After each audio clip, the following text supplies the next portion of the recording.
We deserve it. Compensation, we can think about redlining. California bears the stain of slavery. The question is how to atone for it. These are our stairs. These are the stairs I played on every day. Lynette Mackey is a Fillmore native. She remembers her childhood home seized in 1975 during San Francisco's urban renewal phase. We were on the top, my grandmother and grandfather on the bottom.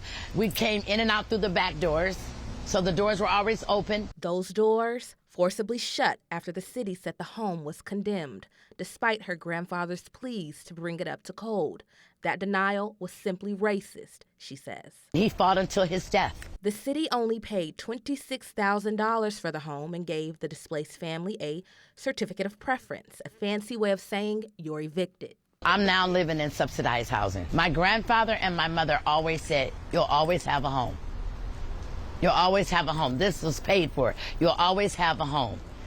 And for someone to take it away, and now we don't always have that home. Scholars like UC Berkeley professor Javon Scott Lewis, who sits on the California Reparations Task Force, say the only way to atone for the legacy of slavery is through reparations, which isn't about a handout, but an outstanding debt. When you try to, build a highway system, you have to demolish neighborhoods and homes in order to build those highways.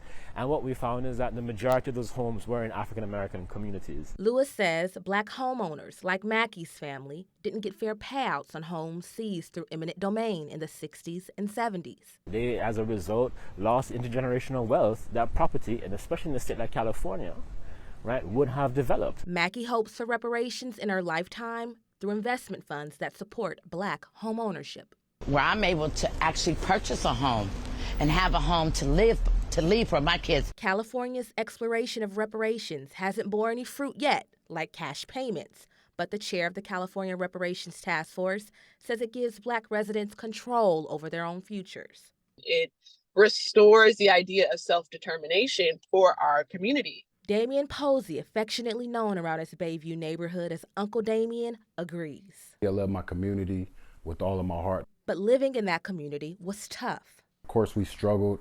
I remember standing in the welfare lines, getting that brick of cheese and that powdered eggs. With a young mother and an absent father, he had to step into manhood early. But I took it upon myself to try to support my family and help out, which led me to making some bad decisions in and out of juvenile hall. And then came the bloodshed. I was shot when I was 12 years old, and then 4 other times throughout my young years. He also had his share of legal troubles, but now he's making the most of his second chance at life by uplifting his community. 6 years ago, he started Us for Us, a youth violence prevention program. Young people deserve a safe space, a non-judgment space where they can come get some support, love, a snack, de-stress. But he needs help. Working with a shoestring budget, he says reparations would give the future generation of Black children advantages he didn't have. I do all this on my own. I don't get no support, no funding from the city, no nothing. I get some amazing donations from time to time, but